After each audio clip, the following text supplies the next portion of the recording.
Welcome back to Chapter 8. We're going to start Part 2 now, which is all about the light reactions. And the light reactions are a fairly complicated series of reactions that happen in the presence of sunlight.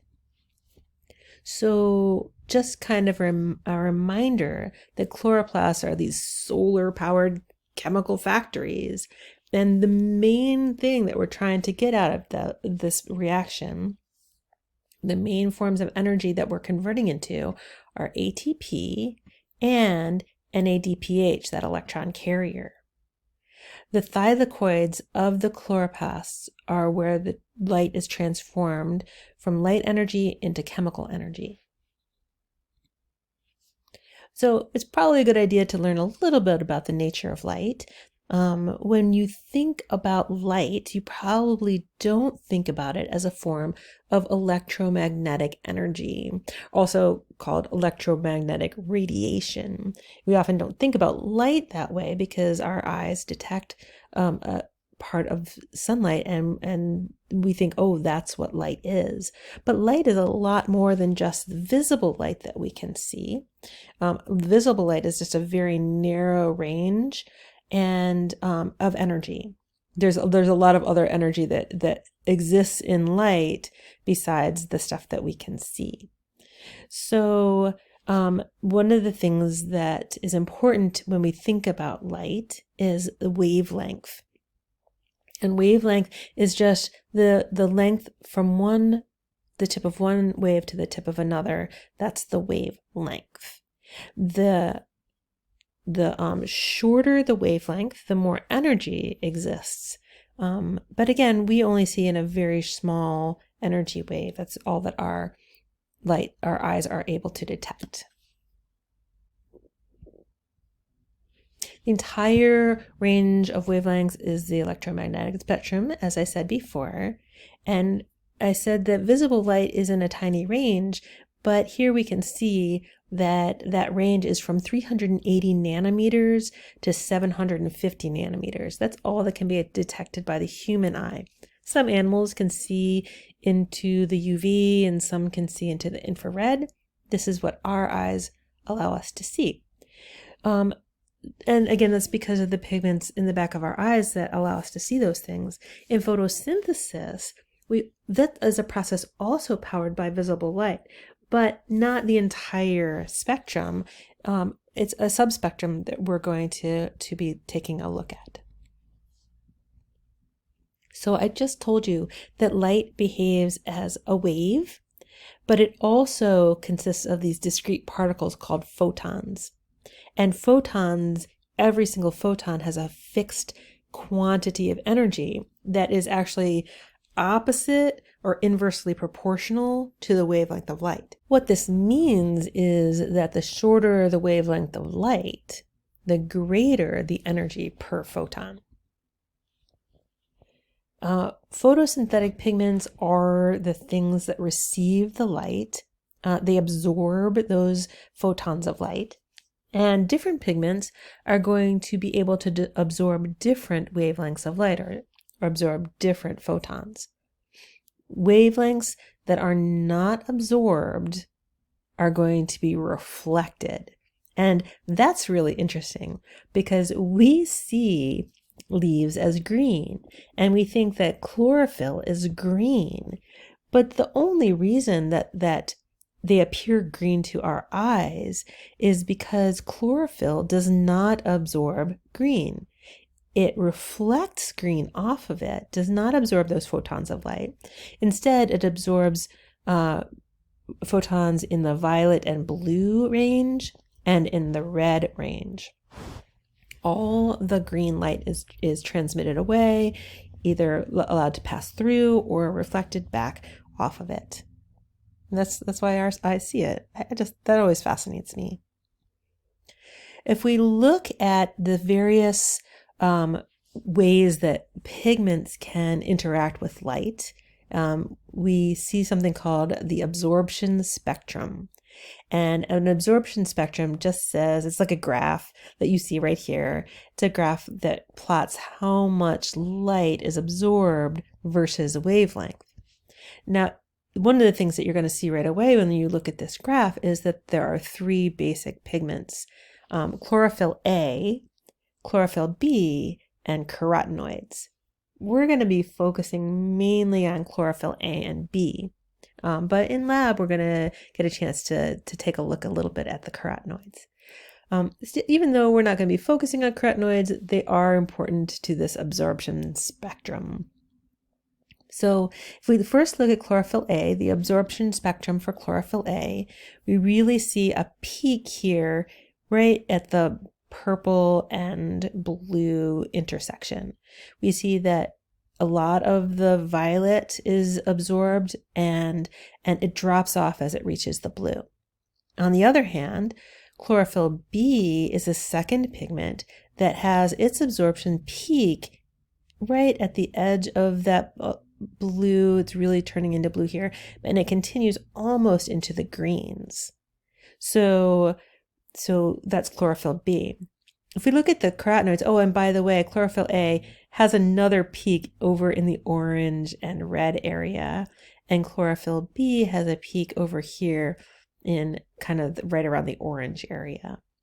The carotenoids, they don't absorb in the orange area, which is why carotenoids appear orange to our eyes. So orange or red, even some yellow, are carotenoids. So carotenoids absorb a little bit lower in the purple, and they really peak. They have a double peak here in the blues, and they do a little bit of green, but they really kind of die off there in the green. So again, what this means is that we've got three basic kinds of pigments. All of them are absorbing in the purple and blue, and not really in the green or yellow or orange, maybe a little bit in the orange for chlorophyll B and in the reds for chlorophyll A. This is an action spectrum. An action spectrum is a little bit different from an absorption spectrum because it's plotting the rate of photosynthesis versus wavelength. With the absorption spectrum, we're just looking at just the technical whether it's able to absorb or not. But here we see that we do have a lot of action. That means we're getting a lot of photosynthesis. If you shine these purple and blue lights on it, really very little action down here in the greens and yellows, and it peaking up here again in the orange and reds. This graph is a great profile of the relative effectiveness of different wavelengths providing radiation in driving photosynthesis. This is a picture of chlorophyll A, and no, you don't need to memorize it. I'm mostly showing it to you because it's got a couple of interesting aspects to it. So the main difference between chlorophyll A and chlorophyll B is just one little group right here. It's a methyl group in chlorophyll A, and it's a carbon double bond oxygen hydrogen in chlorophyll B. So that's the only difference between them. Everything else is the same, including this magnesium in the center. And the other really cool thing is that there's this long hydrocarbon tail. This long hydrocarbon tail is really important because that's what holds the chlorophyll into the thylakoid membranes. Remember, just like other membranes, the phospholipids have long tails, and so for anything to exist in that middle of the sandwich section of the phospholipid bilayer also has to be a hydrocarbon, or at least it has to be very, very similar to that, where it is not polar, it's nonpolar. So again, very, very similar, chlorophyll A and chlorophyll B. Carotenoids do and are able to absorb excessive light that would damage our chlorophyll molecules. And it really is our chlorophyll molecules that are so important for photosynthesis. So how does chlorophyll work? What's so important about it? Well, if you think about this as an energy of an electron, when a photon of light hits a chlorophyll molecule, again, the chlorophyll molecule looks like this, but it's simplified here. when that photon of light hits a chlorophyll molecule, an electron leaves the chlorophyll molecule and it becomes very, very excited. And it is possible, if you just kind of let light hit chlorophyll and you didn't have all the other mechanisms that existed, that electron would just fall back down into its ground state. But as it does that, remember, you're going from something with a lot of energy to less energy. You're going to release heat, and you're also going to release photons of light. And those photons of light actually show up as fluorescence. So chlorophyll, when hit by light in and of itself, just by itself in an extracted state, not when it's in a chloroplast, chlorophyll can glow. I think that's really cool. And even though that's really cool, that's not what we're here to learn about. We're really here to learn about the photosystems and the light reactions, right? The light harvesting reactions. And so what you see here on this screen is probably the most important set of structures that we're going to learn about in this process of photosynthesis, like the light harvesting reactions of photosynthesis. And so this is called a photosystem. This entire structure right here is called a photosystem, and it's made up of a lot of subparts to it. And I'm going to go through these with you one by one. Again, this is called a photosystem right here, this purple bit with the green dots in it and all the stuff in the middle. And again, I'm going to teach you about that. So the first thing that I'm going to talk to you about is the reaction center. That's right here. It's in the center of the photosystem. And here is a special pair of chlorophyll molecules. This is our pigments, and they're going to harvest the photons eventually. Over here, we have other pigment molecules, and we're not really naming them simply because they could be any of the light harvesting pigments that we've been talking about, any one of the 3 or more different versions of pigments.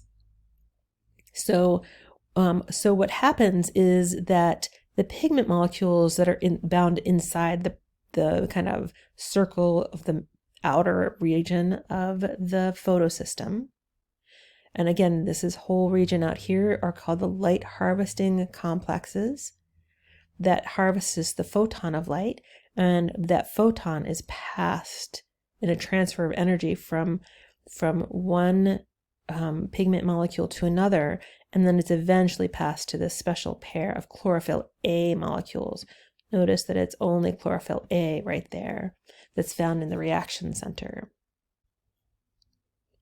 So there's 2 major parts to the reaction center. We've just spent a bit of time here talking about the special pair chlorophyll A molecules. The other part that we need to talk about is the primary electron acceptor. And the primary electron acceptor is right here, kind of at the top of this whole photosystem. When the photon of light eventually hits chlorophyll A releases its electron, and the electron is accepted by the primary electron acceptor, and it'll hold on to it for a very brief amount of time. The trick here to know is that the primary electron acceptor does not let that electron go back down to chlorophyll A. Instead, it's going to go through a series of redox reactions and pass the electron on to something else. There are 2 types of photosystems in the thylakoid membrane. The first one that we talk about is called photosystem 2, or PS2. The reason it's called PS2 is because it was discovered second, and here's the thing, it actually functions first in the whole process of photosynthesis. So as we're learning about this, we're going to understand that photosystem 2 is the first thing that happens, and then photosystem 1 is the second thing that happens. Sometimes biology is very frustrating. It is kind of what you just have to kind of deal with it. So photosystem 2 absorbs best at 680 nanometers. And the reaction center of chlorophyll A of PS2 is called P680 because it best absorbs in photosystem 2. This pair of chlorophyll A molecules best absorbs at 680 nanometers. So P680, photosynthesis 680, or photon 680. One of those two. That's where you get the P from. Photosystem 1 is best at absorbing a wavelength of light at 700 nanometers, and I bet you can already figure out that that we have that pair of chlorophyll A molecules in photosystem 1 is called P700. P680 and P700 are nearly identical, but they are associated with different proteins, right, in the light harvesting complexes, and so they do have slightly different light absorbing properties.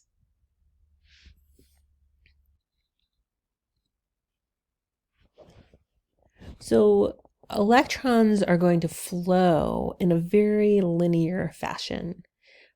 They're not ever going to go back to the photosystem that they started in.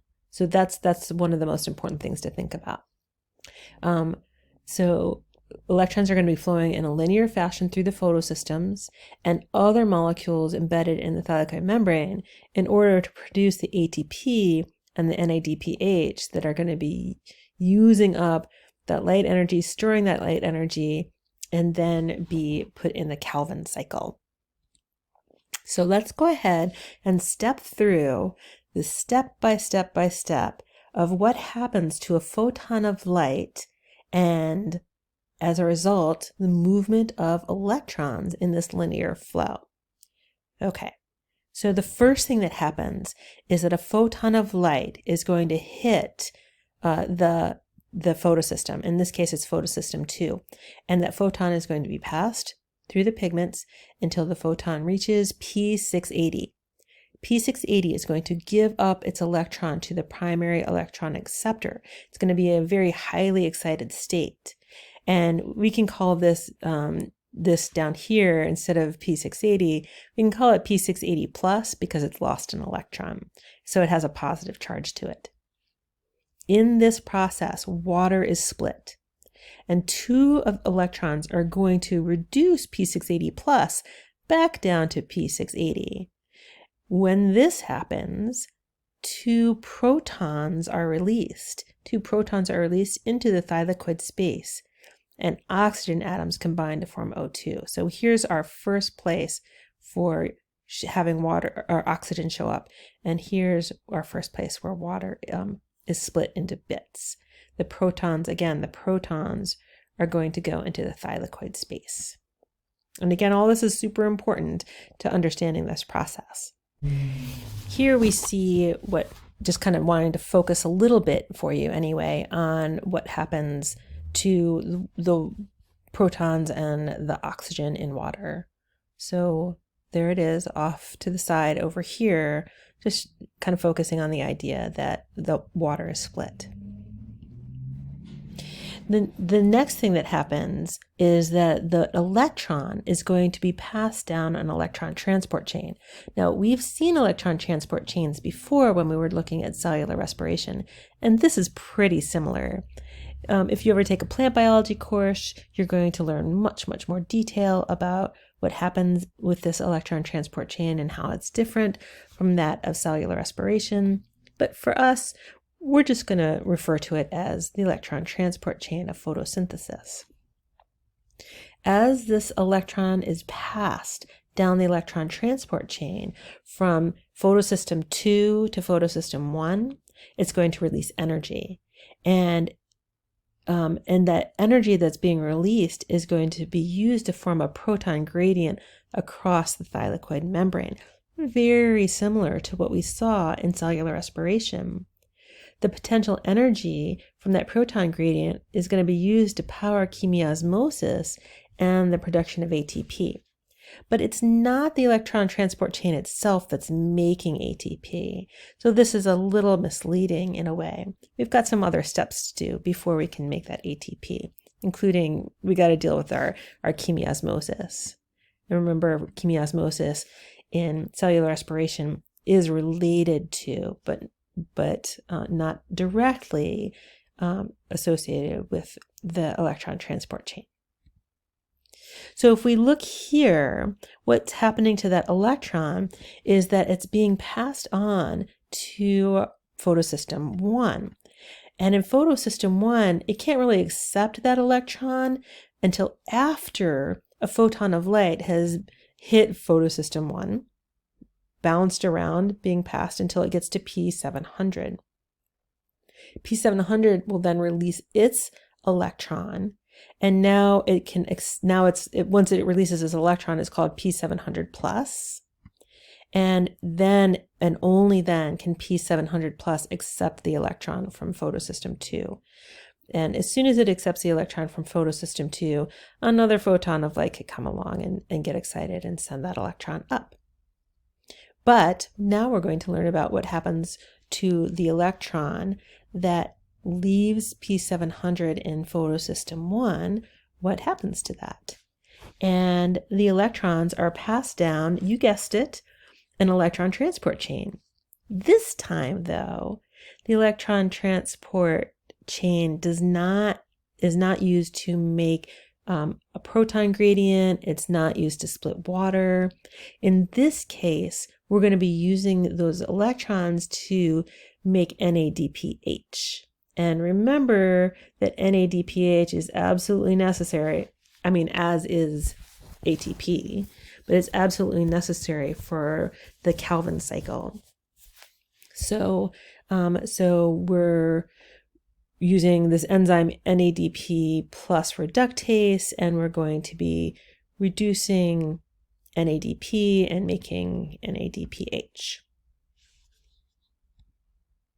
So this is a great analogy here for you to kind of keep in mind how photosystem 1 and photosystem 2 work with each other. So if you think about this series of reactions, a photon hits photosystem 2, an electron is passed up to the primary electron acceptor. The electrons are then passed down through this mill that makes ATP through chemiosmosis. Again, we haven't looked quite at that yet, but we will in a minute. The only way that the electron can get back here is by breaking up water, right? So we're going to steal that electron from water, and we're going to use the hydrogens in a chemiosmosis, and the oxygens are going to be released as a byproduct. So that electron is passed down to photosystem 2, but photosystem 2 has to have a photon of light bounce that up, and that electron is going to be used to make NADPH. So that's a nice little summary there for you of what happens during this linear electron flow. Just a quick comparison, because I keep mentioning mitochondria, just a quick comparison between chemiosmosis that happens in chloroplasts versus the chemiosmosis that happens in mitochondria. Okay, first of all, chloroplasts and mitochondria generate ATP by the same general process, and that's called chemiosmosis. But we're using different sources of energy. In chloroplasts, we're using energy from light, and in mitochondria we're using energy from food. So that's a big difference. Mitochondria take that energy from food to make ATP. Chloroplasts take the energy from light to make ATP.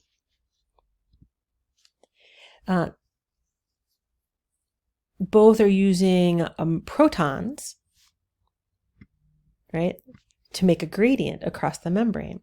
And both rely on ATP synthase to allow those protons to flow back through into the center. Now remember, the center in a chloroplast is called the stroma, and the center in the mitochondria is called the matrix. But they're flowing back into that center, and that's what allows that physical energy to be captured and the kinetic energy to be captured and drives the synthesis of ATP. Also, in mitochondria, protons are pumped to the intermembrane space to drive that ATP synthase, right? The intermembrane space. But in chloroplasts, they're pumped into the thylakoid space. So that's another difference. Although, again, they're still very, very similar. So if you can keep that list in mind as you're going along, trying to do like a quick compare and contrast between chloroplasts and mitochondria, you'll be in pretty good shape. In the light reactions of photosynthesis, you generate ATP and you increase potential energy by moving them from water to NADPH. Oxygen is released as the byproduct, and the Calvin cycle is going to use that ATP and NADPH to power the synthesis of sugar. Let's go ahead and just take a quick look here at the light reactions and putting it all together, and then I'm going to recommend a video for you to watch. So here's photosystem 2, here's photosystem 1, here's NADP reductase, that's that enzyme that's going to make NADPH, and here is ATP synthase where ATP is made. So again, kind of putting it all together in three-dimensional, I guess it's a two-dimensional space, but it looks pretty three-dimensional by the drawing. The photon of light hits the photosystem 2. We've got water being split and making oxygen, and then we have these protons, right? The protons that are made through this process are going to be allowed to go through ATP synthase to make ATP. We also have the energy from the movement of this electron down the electron transport chain that is going to allow us to bring in additional protons into the thylakoid space, which will also help in making ATP from ATP synthase. Those electrons are going to travel to photosystem 1, where a photon of light is going to take that up to the reaction center. That electron is going to be passed down its electron transport chain, and that electron is going to end up in NADPH. Again, NADPH and the ATP made from the light reactions are going to end up going to the Calvin cycle. And we will focus a lot on the Calvin cycle in the next lecture. I just wanted to remind you that there is a very nice animation for you on the light reactions that comes with your book, the mastering program in your book, and I do highly recommend that you take a look at that. That's the end of Chapter 8, Part 2. We're going to pick up with Chapter 8, Part 3, the Calvin cycle, and summarize photosynthesis for you in the next lecture.